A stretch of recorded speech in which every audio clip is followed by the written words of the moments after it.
You all know I love Singapore, but I think as for every other city in the world, there are some pros and some cons that need to be considered. So in this video, I'm going to talk about some of the downsides of Singapore.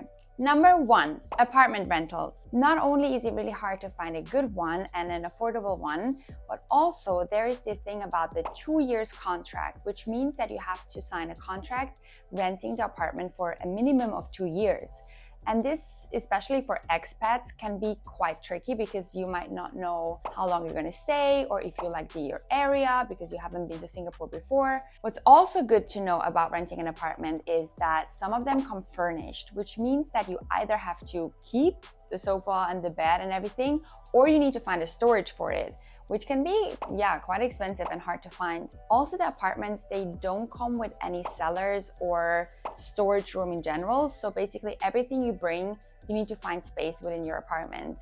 Singapore apartments are not considered to be very big with a lot of space. So make sure you only bring the things you really need, which I know it can be super hard. All this, of course, is due to the fact that brings me to number 2, which is that Singapore is a tiny island. Some of the people don't realize how tiny and small it is, which I personally don't think it's a bad thing because you get around super fast. You can explore all the areas within a few hours. But some people find it a bit boring after quite a while because they say, well, I've done all the hikes, I've seen all the beaches, now what's next? In my opinion, I think this is also with every city you grew up. I mean, at some point you've seen it all. At some point you just need to go and explore beyond your own hometown. So Singapore being a tiny island, for some people this is a pro, for some people it's a con. So for me it's actually a good thing because I get lost all the time. So there's less ways to get lost. Number 3, veganism. If you are vegan and if you're moving to Singapore, be prepared to face some difficulties.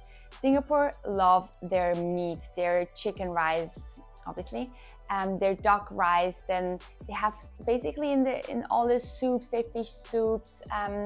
There's a lot of meat and fish and also dairy products in their daily meals. They even have meat or fish in their breakfast. For example, if you fish porridge for breakfast. So if you go to a hawker center, it can be really quite tricky to find vegan food.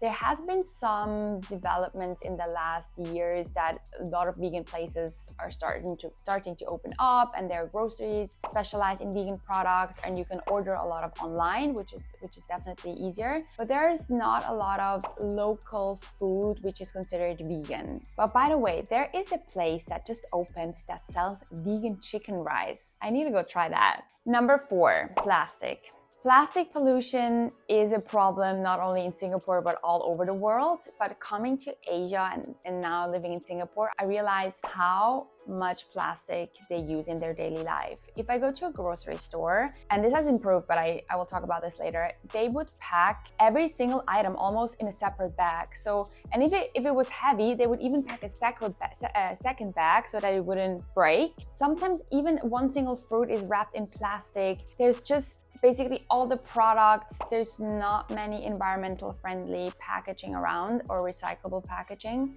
And another thing that really bothers me sometimes is that they say that they would recycle things, but for our condominium, for example, we can just throw the trash in a bin, and there's not really an option to separate between cans or like glass, plastic. So it just gets thrown in one single trash. So I'm not really sure how good recycling is here. There has been an improvement lately because they are charging for plastic bags at fair price. So if you don't bring your own bag, you need to buy one. So this is a step into the right direction. Number 5, surveillance cameras. So a lot of people feel intimidated by the many CCTVs all around the city. If you sit in a hawker center, you have at least 10 cameras staring at you. If you cross the street, if you go grocery shopping, there are cameras everywhere. And I can understand that people feel observed and that they feel watched all the time. But I think this is the price you pay for the security you have here in Singapore. I mean, you can leave your bag unattended for an hour and I think nothing would happen. I have not tried it out, but I don't think anything would happen. And this is also the reason why women can walk home at 3 a.m. in the morning and they don't have to be scared. Children can walk around and play at playgrounds without parents being in fear. So there's always a price you pay for such security. So in my opinion, the CCTVs are a good thing because that's why I feel so secure here. But I can understand that people feel intimidated. I recently started to include membership options to my channel, and I really hope that some of you consider joining my membership to become a Swizzy Crew member and support me, because these videos take a lot of time to produce. So I'd be happy to connect with you over there. And also on my Instagram, you can find a lot more about my life in Singapore, what I eat, where I go, where I travel. So I hope to see you around. Thank you for watching.